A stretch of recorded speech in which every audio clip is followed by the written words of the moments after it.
Episode 1 novel बेकदरा writer मनाया खान। वो रात इसकी ज़िंदगी की सबसे काली और लंबी रात थी। इस रात इसने अपना सब कुछ गंवा दिया। इसके अपनों ने इसका यकीन नहीं किया, बल्कि इस शख्स का भरोसा किया। इन सब की बेयकीनी ने इसकी रात को, इसके किरदार को दो कौड़ी का कर दिया। बाबा का तो ठीक था, क्योंकि उन्होंने कभी प्यार से बात ना की थी, पर आज अम्मी ने भी इसका यकीन नहीं किया। इसका दिल चीख चीख कर रोने लगा था। पर वो रोती किस लिए? इस वजह से कि इसके अपनों ने ही इसका एतबार नहीं किया।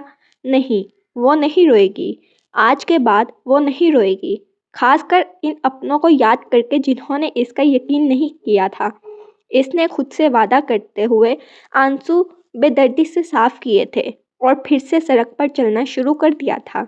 तभी किसी ने इसको बाजू से पकड़कर अपनी जानिब खींचा था। अम्मी, अम्मी कहाँ हैं आप? वो कब से अपनी अम्मी को आवाज़ें दे रही थी। आज इसकी खुशी संभाले नहीं संभल रही थी, और वो अपनी खुशी में हर बार ऐसे ही अम्मी को आवाज़ें देती थी।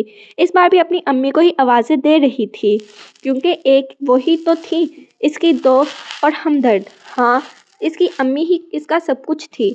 अब्बू ने तो आज तक इसे सही से बात तक ना की थी, क्योंकि इनका बेटा चाहिए था और इनके बेटे की ख्वाहिश अधूरी रह गई थी, क्योंकि अनाया के बाद इनके घर औलाद ही नहीं हुई थी। यही वजह थी कि अनाया के साथ इसके अब्बू का रवैया बहुत सख्त था। इसी वजह से अनाया इनसे डरती थी। अभी वो फिर से इन्हें पुकारती कि शगुफ्ता बेगम। अनाया की अम्मी किचन से बाहर आईं। क्या बात है अनाया, क्यों इतना शोर कर रही हो? शगुफ्ता बेगम ने आते ही अनाया से पूछा था।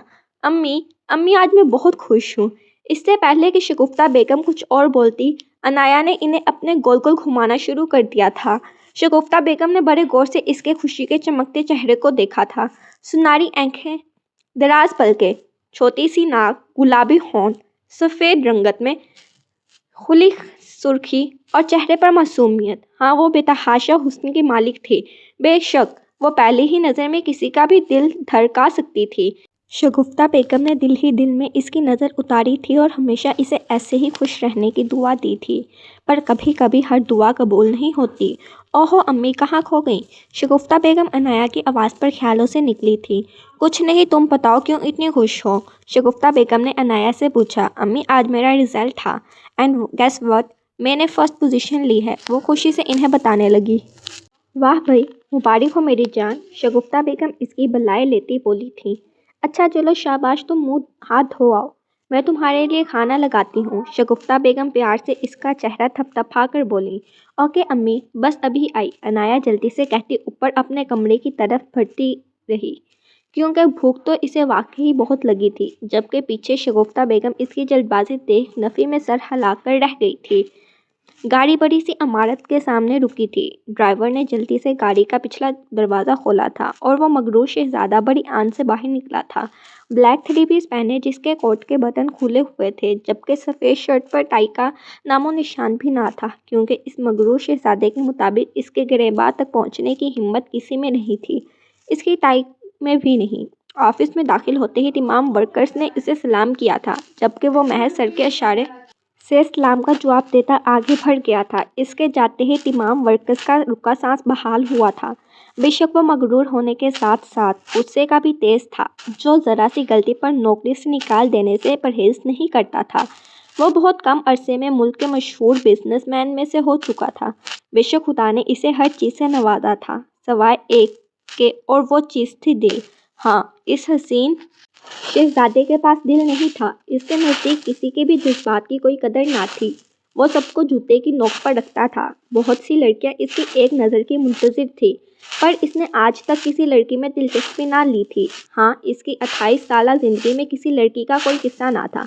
इसके नज़दीक सिर्फ एक हस्ती के लिए प्यार, मोहब्बत, इज़्ज़त और एहतराम और तमाम जज्बात थे, और वो हस्ती सिकंदर शाह की दादी थी। जी बिल्कुल, सिकंदर शाह अगर किसी के सामने झुकता या किसी से मोहब्बत करता था तो वो इसकी दादी थी, जहाँ era Begum.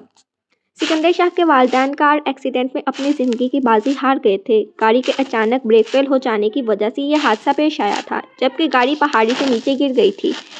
Mister and missus Ahmed Sikandar Shah के वालिदैन किसी दावत से वापस आ रहे थे, جبکہ سکندر کی طبیعت ٹھیک نہ ہونے کی وجہ سے دادی نے اسے اپنے پاس ہی رکھ لیا تھا۔ جبکہ گاڑی کا حادثہ قدرتی طور پر پیش آیا تھا۔ مسٹر اینڈ مسز احمد کی لاش جب شاہ حویلی لائی گئی تو شاہ حویلی پر جیسے قیامت ٹوٹ پڑی تھی۔ اس وقت سکندر شاہ کی عمر صرف 13 سال تھی۔ تب سے دادی کی کل کائنات سکندر شاہ اور سکندر شاہ کی کل کائنات دادی ہی تھی۔ امی ابا ایسا کر سکتے تھے؟ وہ اپنی حسین آنکھوں میں آنسو لیے اپنی ماں کے سامنے کھڑی سوال کر رہی تھی۔ میری جان، تم اپنے بابا کو جانتی تو ہو، وہ کب کسی کی سنتے ہیں۔ کل رات سے سمجھا سمجھا کر تھک گئی ہوں، پر تمہارے پاپا کا فیصلہ نہیں بدلا۔ میری جان، اب تم بتاؤ میں کیا کروں؟ شگفتہ بیگم عنایہ کو ساتھ لگائے نم آنکھوں سے بولی تھیں، جبکہ عنایہ اپنے بابا کا کیے جانے والا فیصلہ سن آنسو بہا رہی تھی۔ ابھی کل وہ کتنی خوش تھی، پر رات بابا نے اس کی ساری خوشی کو سوگ میں بدل دیا تھا۔ ان کے مطابق وہ عنایہ کا رشتہ اپنے دوست کے بیٹے سے طے کر آیا تھا، اور بیٹا بھی وہ تھا جو پہلے سے شادی شدہ تھا۔ اس کی بیوی مر چکی تھی، اوپر سے تھا بھی محلے کا آوارہ۔ ابھی تو بابا کو سمجھا سمجھا کے تھک گئی تھی کہ ابھی عنایہ صرف 18 سال کی ہے، پر بابا اپنا فیصلے سے پیچھے نہیں ہٹے۔ اب امی اور عنایہ دونوں جانتی تھی کہ ہوگا وہی جو امجد صاحب عنایہ کے بابا چاہیں گے۔ اندر دونوں ماں بیٹی رونے کے علاوہ کر بھی کیا سکتی تھیں؟ یہ منظر ہے شاہ حویلی کا۔ 200 مرلے پر پھیلی یہ حویلی اپنی مثال آپ تھی۔ حویلی کے لون کی خوبصورتی اس کی شان اور بڑھاتی تھی۔ حویلی کے داخلی دروازے پر دائیں بائیں 2 دہاڑتے شیروں کے اسٹیچو تھے۔ اگر یہ کہا جائے کہ یہ حویلی گاؤں کی خوبصورتی تھی تو غلط نہ ہوگا۔ شاہ حویلی اندر سے جتنی خوبصورت تھی، باہر سے بھی اتنی ہی دلکش تھی۔ جو بھی حویلی کو دیکھتا اس پر سے اپنی نظریں ہٹا نہیں پاتا تھا۔ اب اگر حویلی کے اندر جائیں تو اندر بالکل سناٹا تھا۔ ہال میں داخل ہوتے ہی بائیں دیوار پر لگی مور کی شکل کی گھڑی، جس کو دیکھتے ہی کوئی بھی انسان اس گھڑی کے مہنگے اور قیمتی ہونے کی گواہی دے سکتا ہے، رات کے 9:45 کے ہندسے دکھا رہی تھی۔ تمام ملازم 8 بجے ہی اپنے کام ختم کرتے اپنے کوارٹر میں جا چکے تھے۔ اس حویلی میں ٹوٹل 15 کمرے ہونے کے باوجود استعمال میں صرف 2 کمرے تھے۔ ایک بی بی جان سکندر کی دادی کا جو نیچے والے پورشن میں تھا، جبکہ دوسرا سکندر شاہ کا جو اوپر والے پورشن میں تھا۔ بی جان تو نماز پڑھ کر کب کی سو چکی تھی، لیکن اگر سکندر شاہ کے کمرے کے اندر جھانکے تو کرم داد سکندر کا خاص ملازم اس کے سامنے سر جھکائے کھڑا تھا، جبکہ سکندر شاہ ہمیشہ کی طرح چہرے پر سنجیدگی لیے ماتھے پر بل ڈالے کرم داد کو جواب طلب نگاہوں سے دیکھ رہا تھا۔ جواب دو کرم داد، میں نے تم سے کچھ پوچھا ہے۔ اچانک کمرے میں اس کی خوبصورت بھاری مگر غصے سے بھری آواز بلند ہوئی۔ میں وہ سائیں، وہ میں کرم داد نے بولنے کی کوشش کی، مگر اس کے غصے سے لال ہوتے چہرے کو دیکھ پھر سے ناکام ہوا تھا۔ کیا تب سے میں لگا رکھی ہے؟ تمہیں میں نے 3 دن دیے تھے اس لڑکی کا سارا بایو ڈاٹا نکلوانے کو، اور تم 3 دن بعد بھی میرے سامنے خالی ہاتھ کھڑے ہو۔ کہاں ہے ساری ڈیٹیل؟ شاہ کی غصے سے بھری آواز ایک بار پھر کمرے میں گونجی تھی۔ سائیں، وہ جو آپ نے گاؤں کے کام دیے تھے، ان کاموں کو دیکھتے ہوئے ہی 3 دن گزر گئے، مگر سائیں، کل شام تک اس لڑکی کی ساری انفارمیشن آپ کے پاس ہوگی۔ آخر کرم داد نے ہمت کرتے کہہ ہی دیا تھا۔ ٹھیک ہے، کل شام مطلب کل شام۔ اگر کل بھی تم خالی ہاتھ آئے تو تمہارے پیمرے ہاتھوں خیر نہیں۔ اب تم جا سکتے ہو۔ سکندر شاہ نے پہلی بات اس کی طرف سرخ آنکھوں سے دیکھتے غصے سے کہی تھی، جبکہ آخری بات دروازے کی طرف اشارہ کرتے ہوئے کہا تھا۔ جو حکم سائی، کرم داد فرما برداری سے کہتے سر کو خم دیتے کمرے سے نکلا تھا، جبکہ شاہ کی آنکھوں کے سامنے 3 دن پہلے کا واقعہ گزرا تھا۔ اس واقعے کو یاد کر کے شاہ کی آنکھوں میں پھر سے سرخی اتر آئی تھی، اور ہاتھوں کی مٹھی سختی سے بند کرتے اس نے اپنا غصہ ضبط کرنے کی کوشش کی تھی، لیکن تھوڑی ہی دیر بعد کمرے کی چیزیں اس کے غصے کا نشانہ بنی تھی۔ You have to pay for all this. تم ساری زندگی یاد رکھو گی کہ سکندر شاہ نام کس بلا کا ہے۔ کمرے کی چیزوں پر غصہ نکال کر اب وہ بیڈ پر بیٹھا اس لڑکی سے مخاطب تھا، اور کمرے میں بکھری چیزیں اپنی بے قدری پر ماتم کنا تھیں۔ 3 دن پہلے عنایہ جو شگفتہ بیگم کے ساتھ شاپنگ کرنے مال میں آئی تھی، بھوک کا احساس ہونے پر ان سے اجازت لیتی مال میں ہی بنے فوڈ ایریا کی طرف آئی تھی۔ اس سے پہلے کہ وہ اندر داخل ہوتی، اندر سے آتے انسان سے بری طرح ٹکرائی تھی۔ دونوں اپنے دھیان میں ہونے کی وجہ سے ایک دوسرے کو دیکھ نہ سکے تھے۔ سکندر شاہ جو یہاں ایک میٹنگ کے سلسلے میں آیا تھا، اب واپس جا رہا تھا۔ فون پر میسج ٹائپ کرتے اپنی سیکریٹری کو ہدایت دے رہا تھا، جبکہ کرمداد اس کے پیچھے چل رہا تھا کہ اچانک فوڈ کارنر سے باہر نکلتے کسی نازک وجود سے ٹکرایا تھا، جس کے بدلے اس کا فون زمین کو سلامی دے گیا تھا۔ "What the hell of this!" اس نے غصے سے سامنے والے پر چیختے کہا تھا، جبکہ سامنے والا ابھر کر یہی سمجھنے کی کوشش میں تھا کہ وہ کسی انسان سے ٹکرائی ہے یا کسی چٹان سے۔ "I am sorry sir، میں نے دھیان نہیں دیا۔" انایا اپنی غلطی نہ ہونے کے باوجود معافی مانگ کر آگے جانے لگی۔ اس سے پہلے کہ وہ آگے بڑھتی، سکندر شاہ نے اس کا ہاتھ پکڑ کر اسے روکا تھا۔ "کہاں؟ میرا فون کون اٹھائے گا؟" سکندر شاہ نے اس کو روک کر کہا تھا، جبکہ اس کا ہاتھ پکڑنے پر انایا کے جسم میں کرنٹ دوڑ گیا تھا۔ اسے اب کسی نامحرم نے چھوا تھا تو بس ایک دم انایا کا ہاتھ اٹھا تھا اور سکندر شاہ کے منہ پر اپنا نشان چھوڑ گیا تھا، اور ادھر سکندر شاہ کی انایا کے ہاتھ پر گرفت چھوٹی تھی اور آنکھیں غصے سے لال ہوئی تھیں۔ اس اچانک اٹھنے والے ہاتھ سے انایا کا خود ہاتھ منہ گیا تھا۔ اس کا مقصد ایسا بالکل نہ تھا۔ اس نے تو آج تک کسی مکھی کو بھی نہیں مارا تھا، کہاں کسی انسان کو تھپڑ مارنا۔ سکندر شاہ کے غصے سے ہوتی لال آنکھیں دیکھ انایا ڈر کر 2 قدم پیچھے لیتی واپس بھاگ گئی تھی، جبکہ سکندر شاہ نے ارد گرد دیکھا تھا۔ وہاں موجود سب لوگوں کی نظریں سکندر شاہ پر ہی تھی۔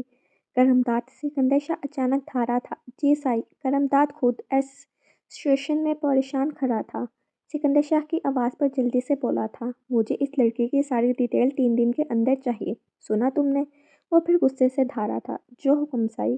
کرمداد سر کے خم دیتے ہوئے فوراً بولا، جبکہ شاہ کی نظریں ابھی بھی اسی رستے پر تھیں۔ "تم پچھتاؤ گے۔ تم وہ پہلی ہستی ہو جس نے سکندر شاہ پر ہاتھ اٹھایا ہے، اور تم اس کی قیمت چکاؤ گے۔" وہ اس سے تصور میں مخاطب ہوا تھا، جبکہ شگفتہ بیگم تک پہنچتے انایا خود کو نارمل کر چکی تھی۔ حال ان 3 دنوں میں انایا تو وہ بھول چکی تھی، پر سکندر شاہ نہیں۔ وہ اس تھپڑ کو اپنی انا کا مسئلہ بنا بیٹھا تھا، اور انایا کو خبر بھی نہ تھی کہ آگے اس کی زندگی کو عذاب بنانے کی کوئی مکمل تیاری کر رہا ہے۔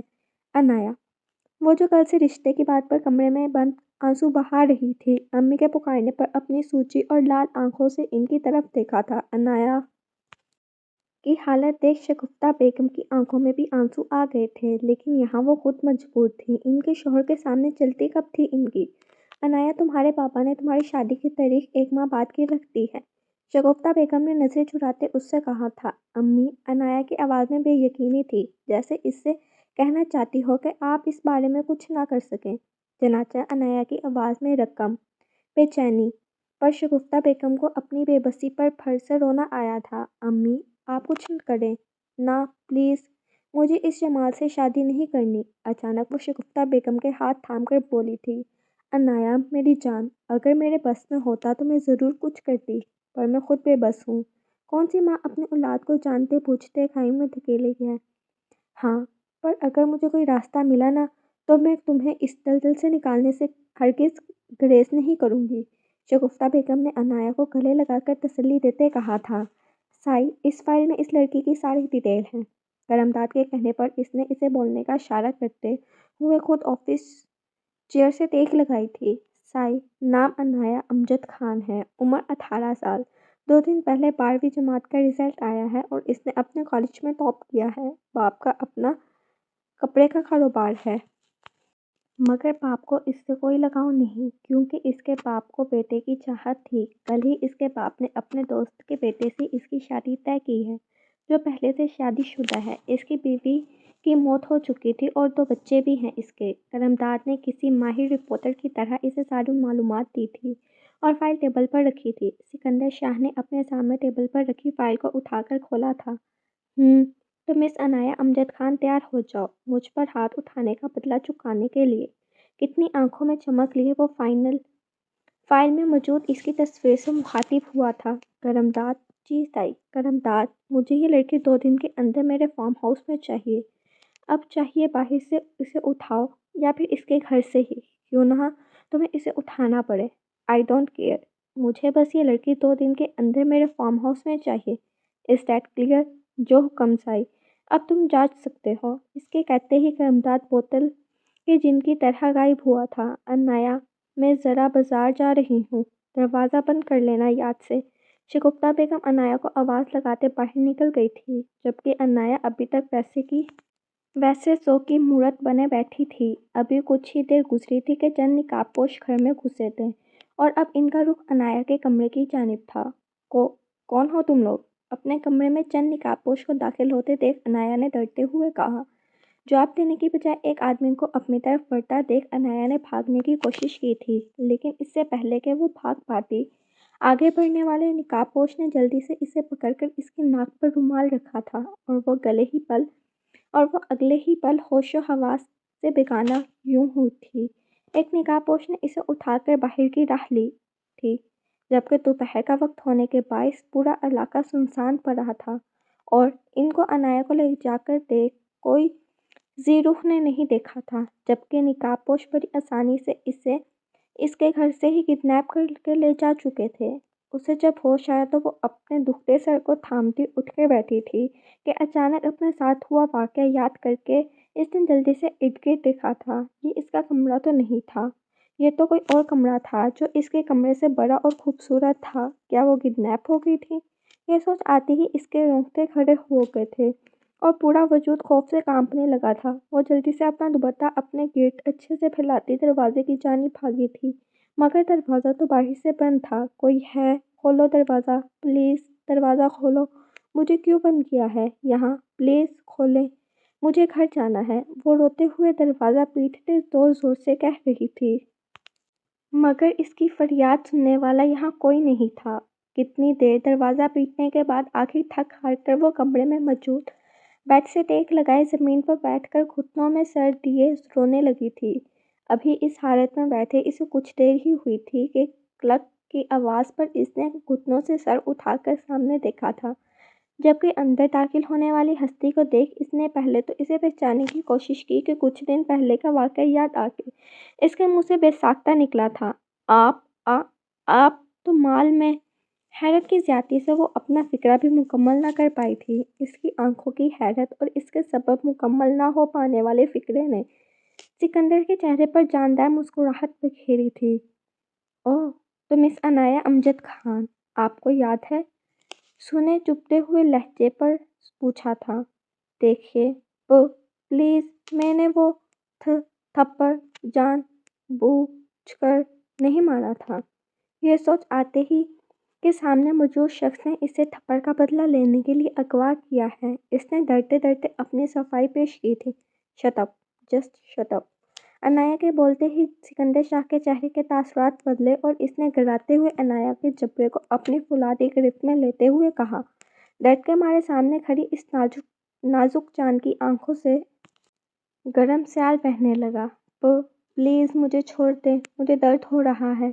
इसने रोते हुए सामने खड़े इस जालिम के आगे हाथ जोड़ते हुए कहा था। ओह वाकई, क्या तुम चाहती हो कि मैं तुम्हें छोड़ दूँ? क्या तुम वापस अपने घर जाना चाहती हो? सिकंदर शाह ने इसके जबड़े को छोड़ते हुए इससे अजीब लहजे में पूछा। और अंधे को क्या चाहिए, दो आंखें? अनाया ने इसकी बात पर फौरन हाँ में सर हिलाया और आंखों में उम्मीद लिए इसकी जानिब देखा। तो तुम्हें अपने घर जाना है, सही बोला ना मैंने?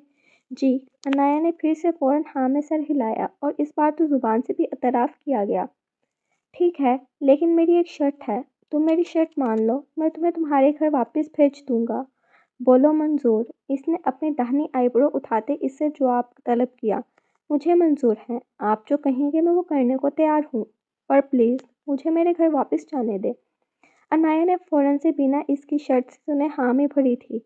इस वक्त इसे सिर्फ ये डर था कि अगर बाबा को इसके लापता होने का इल्म हो गया तो वो इसका क्या हश्र करेंगे, और अम्मी पता नहीं कब के घर वापस आ चुकी होंगी और इसके गायब होने पर कितनी परेशान होंगी। इसलिए इसने बिना कोई दूसरी बात के हाँ में भरी थी। इसके मानते ही सिकंदर शाह के होंठों पर तंजिया मुस्कुराहट ने अहाता किया। करमदाद, इसने बिना अनाया पर से नजरें हटाए करमदाद को आवाज़ दी और करम दाद अगले ही लम्हे दरवाज़ा खोल नमूदार हुआ था। अनाया ने गौर किया, करमदाद के हाथों में पेपर था। इसने सिकंदर शाह को सवालिया नज़रों से देखा। ये है मेरी शर्त। सिकंदर शाह ने खुद को सवालिया नज़रों से तकती इस पर पेकर के सामने करमदाद के हाथों से पकड़े इस कागज़ की तरफ इशारा करते हुए कहा, इस पेपर में क्या है? इसकी आंखों में मौजूद सवाल आखिर अल्फाज की सूरत इख्तियार कर ही गया। पीले रंग की फ्रॉक जिस पर रंग बिरंगे फूल बने हुए थे और पहले रंग की कपेरी पहने साथ फ्रॉक के प्रिंट से मिलता दुपट्टा अपने गिर्द और सर पर अच्छे से ओढ़े, रोने के सबब लाल होती अपनी सुनहरी आंखों में सुआ लिए वो एक वक्त हुस्न का मुजस्मा लग रही थी। और सोने पे सुहागा के मुतरादिफ इसके खूबसूरत चेहरे को चूमती बालों की कुछ आवारा लतें इसके हुस्न को चार चांद लगा रही थी।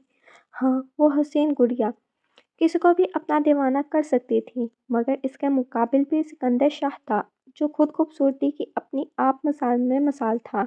बेशक वो दोनों ही एक दूसरे की टक्कर के थे, मगर दोनों को ही एक दूसरे की खूबसूरती से कोई मतलब ना था।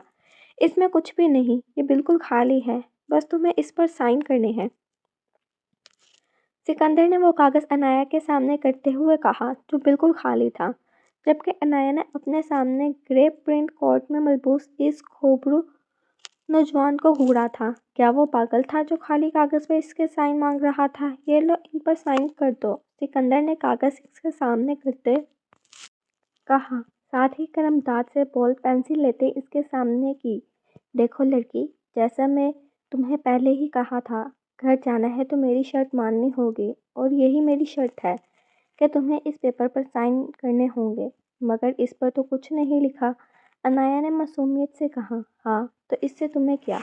लगता है तुम्हारा घर जाने का मन नहीं, सिकंदर ने इसे रौब से कहते डराना चाहा, और वो डर भी गई थी। नहीं नहीं, मुझे जाना है, लाए मैं कर देती हूँ साइन, अनाया ने जल्दी से इसके हाथ से पेपर पकड़कर कहा। वो जल्दी से इस पर साइन कर दे। कूद कर इसके साइन करते ही सिकंदर के चेहरे पर मुस्कुराहट आई, और इसने वो पेपर दाद के हाथ में पकड़ाते हुए उसे कुछ करने का इशारा किया, जैसे करमदाद ने समझते सर हिलाया था। ओके मिस अनाया, तुम्हें मेरे आदमी घर छोड़ आएंगे अभी, अनाया से कहते सिकंदर कमरे से बाहर निकल गया, मगर दरवाजे के पास पहुंच पलट कर वो अनाया को देखना नहीं भूला था। सिकंदर शाह ने अपना कहा पूरा करते अनाया के साइन करते ही इसे वापस घर भेज दिया था, जबकि अनाया इस बात से बेखबर थी कि सिकंदर ने इसके साथ क्या गेम खेली है। शुक्र करती घर आई थी। घर आकर अनाया को हैरत हुई थी, क्योंकि इस घर से गायब हुए सिर्फ 3 घंटे हुए थे, जबकि अनाया को लगा था कि रात हो चुकी है।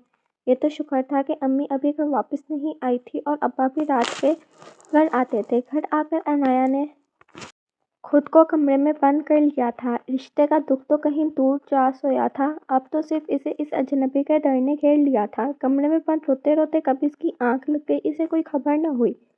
आज आखिर वो दिन आ ही गया जिस दिन अनाया की बारात थी। इसकी और अम्मी की लाख कोशिशों के बावजूद बाबा अपने फैसले से पीछे नहीं हटे थे, और अपनी बात मनवाने की खातिर बाबा ने अनाया को धमकी भी दे डाली थी कि अगर इसने शादी से इनकार किया तो वो शगुफ्ता बेगम को तलाक दे देंगे।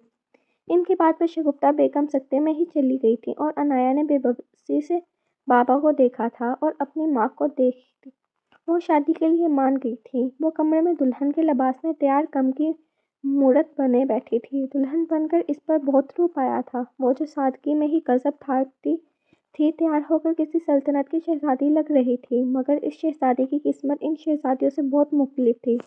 अपनी किस्मत में आंसू बहाती वो अपने अल्लाह से शिकवा गुनाह थी। तभी अचानक अम्मी कमरे में दाखिल हुई। अनाया वो इसे पुकारते बहुत जल्दी में लग रही थी। इसने अम्मी की तरफ अपनी आंसू से लबरेज आंखों से देखा, और अचानक इनके गले लग हिचकियों से रोती इनको भी रुला रही थी। अम्मी ने इसे खुद से प्यार से दूर करते इसकी आंसू साफ किए और इसका चेहरा अपने हाथों में भरा। मेरी जान, मेरी बात ध्यान से सुनो, तुम अभी यहाँ से भागोगी। अभी शगुफ्ता बेगम बात पूरी करते कि बाहर से बारात के आने का शोर उठा था। आवाज़ पर दोनों माँ बेटी ने दिल पर हाथ रखा। इतनी जल्दी बारात आ गई, अभी तो वक्त था ना बारात आने में, अम्मी ने खौफजदा होते हुए बोला। न जाने क्यों अनाया का दिल नाखुश अंदाज में धड़का था। अनाया, मेरी बात सुनो, तुम जल्दी से भाग। यहाँ क्या कर रही हो तुम? बारात आ गई है, बाहर आओ जल्दी। इससे पहले अम्मी अपनी बात फिर से मुकम्मल करती, अब्बू ने कमरे में दाखिल होते कहा। अम्मी ने उदास और नम आंखों से अनाया को देखा और अब्बू के पीछे ही कमरे से बाहर निकल गई। अब तो इनकी आखिरी उम्मीद भी टूट गई थी अपनी बेटी को बचाने की। अब तो शायद इनकी बेटी की किस्मत में ही ये शादी लिखी थी। वो अपने कमरे से तैयार होकर निकलता, साथ अपने हाथ पर घड़ी बांध रहा था। आज इसके चेहरे पर अजीब सी चमक थी। दाद इसने बाहर निकलते ही करम दाद को आवाज़ दी थी। اگلے ہی پل داد اس کے سامنے حاضر تھا۔ داد، جو تمہیں کام سونپا تھا وہ مکمل ہے نا؟ اس نے داد کے سامنے آتے ہی سوال کیا۔ جی صحیح مکمل ہے، داد نے فوراً جواب دیتے ہوئے کہا، اور وہ مغرور شہزادہ اس کو جواب سنتے ہی سرشاری بھری مسکراہٹ لیے آگے بڑھا تھا کہ اچانک دادی کی آواز پر پلٹا تھا۔ شاہو بیٹا، کہیں جا رہے ہو؟ سکندر کو دادی پیار سے شاہو کہتی تھی، اور اکثر ایسا ہوتا تھا کہ سکندر آفس سے جلدی آ جاتا تھا مگر وہ پھر کہیں اور نہیں جاتا تھا، یا تو اپنے کمرے میں آرام کرتا یا پھر دادی کے ساتھ وقت گزارتا تھا، مگر آج وہ گھر آ کر پھر سے تیار ہو کر کہیں جا رہا تھا۔ دادی کی چیڑ دبنی تھی، اس لیے انہوں نے اس سے سوال کیا۔ بے چین کی آواز سنتے ہی اس کے ہونٹوں پر زندگی سے بھرپور مسکراہٹ آئی، اور وہ واپس پلٹا، ان کے پاس آیا اور ان کے دونوں ہاتھ چوم اس بات میں سر ہلا ان سے مخاطب ہوا۔ جی بی جان، بہت ضروری کام سے جا رہا ہوں، بس کسی کا ادھار لوٹانا ہے، وہ پہلی بات ان سے محبت سے کہتے آخری بات کو دانت پیستے ہوئے بولا، اور بنا ان کی سنے کرم داد کو چلنے کا اشارہ کرتے باہر کی جانب بڑھ گیا۔ سکندر کی گاڑی کے پسنجر پر بیٹھے ہی کرم داد نے ڈرائیونگ سیٹ سنبھالی۔ گاڑی چلتے ابھی کچھ ہی دیر ہوئی تھی کہ سکندر کی آواز گاڑی میں گونجی۔ داد، خبر پکی ہے نا کہ آج ہی اس لڑکی کی بارات ہے، اور ٹائمنگ بھی کنفرم ہے نا کہ ہمارے پہنچنے تک بارات آ گئی ہوگی؟ سکندر کے پاس سنتے ہی داد نے اسے تسلی بخش جواب دیا تھا۔ جی صحیح پکی انفارمیشن ہے، اور ہمارے پہنچنے تک بارات آ گئی ہوگی، میرے خبری نے بتایا ہے کہ بارات نکل چکی ہے۔ اس کا جواب سنتے ہی سکندر نے ہاں میں گردن اس طرح ہلائی جیسے کہنا چاہتا ہو کہ مجھے اسی جواب کی توقع تھی۔ کچھ ہی دیر بعد داد نے اسے پکارا تھا۔ سائی، اگر اجازت ہو تو کیا میں ایک سوال پوچھوں؟ اس کے اس طرح پوچھنے پر سکندر نے اسے گھورا تھا۔ کتنی بار کہوں داد کہ مجھ سے کچھ پوچھنے کے لیے اجازت مت لیا کرو؟ سکندر کے غصے سے کہنے پر کرم داد کے چہرے پر مسکراہٹ آئی۔ وہ اور سکندر بچپن سے ساتھ تھے، یوں کہہ لیں کہ دوست تھے، مگر داد کے والدین مالی لحاظ سے بہت قریب تھے، وہ شاہ حویلی میں ہی ملازم تھے۔ سکندر اپنے والدین کی وفات کے بعد اپنے تمام دوستوں سے ملنا چھوڑ چکا تھا۔ یہ داد ہی تھا جو اس کے ساتھ زبردستی کھیلنے آ جاتا تھا، اور سکندر کے منع کرنے پر دادی کو وکیل بنا کر لے آتا، اور ناچار سکندر کو کھیلنا ہی پڑتا تھا۔ پھر جیسے جیسے دن گزرے سکندر بھی داد کے ساتھ اپنی خوشی سے کھیلنے لگا۔ تب سے سکندر کا داد کے علاوہ کوئی دوست نہ تھا۔ داد شروع سے ہی سکندر کو سائی کہتا تھا، جس پر سکندر نے کئی بار منع بھی کیا تھا، مگر داد کا کہنا تھا کہ وہ سکندر کو اس کے نام سے نہیں بلا سکتا کیونکہ اس کے اوپر سکندر کے بہت احسان ہیں۔ داد کی مکمل تعلیم کا خرچہ سکندر نے ہی اٹھایا تھا، اور شروع سے ہی وہ سکندر کا خاص رہا تھا۔ غصے میں سکندر اپنا غصہ بھی اس پر نکال لیتا تھا، مگر جب اس کا غصہ ٹھنڈا ہوتا تھا وہ اس سے معافی بھی مانگ لیتا تھا۔ سکندر کی ڈکشنری میں معافی لفظ صرف دو لوگوں کے لیے تھے، ایک بی جان، دوسرا داد۔ کیونکہ داد اسے بھائیوں کی طرح عزیز تھا، وہ اس سے معافی مانگ لیتا تھا اور اسے معاف کر بھی دیتا تھا۔ اب بھی داد کے اجازت مانگنے پر وہ اس پر غصہ ہو چکا تھا۔ معافی سائیں، پر ایک بات بہت دن سے ذہن میں ہے، وہ ہی پوچھنی تھی۔ پوچھو، داد کے کہنے پر سکندر نے اسے بولنے کا اشارہ کیا۔ سائی، وہ آپ آخر کرنا کیا چاہتے ہیں؟ اگر آپ کو اس لڑکی کو پاس ہی رکھنا تھا تو اسے اس دن جانے کیوں دیا؟ داد کی بات پر سکندر کا قہقہ گاڑی میں گونجا تھا۔ تمہیں کس نے کہہ دیا کہ میں اسے واپس لینے جا رہا ہوں؟ ارے میں تو بس اسے اپنی انسلٹ کا بدلہ لینے جا رہا ہوں۔ اس نے مجھے تھپڑ مارا، مجھے یعنی سکندر شاہ کو، اور وہ بھی پبلک پلیس پر، تو بس آج اس کے براتیوں کے سامنے اسے بے عزت کروں گا۔ سکندر نے اپنا پلان داد کو بتاتے کہا۔ داد اسے کہنا چاہتا تھا کہ یہ غلط ہے، مگر خاموش رہا، کیونکہ وہ سکندر کے غصے سے واقف تھا۔ وہ غصے اور دشمنی میں سب بول چکا تھا، اب تو وہ بس اس لڑکی کے لیے دعا ہی کر سکتا تھا۔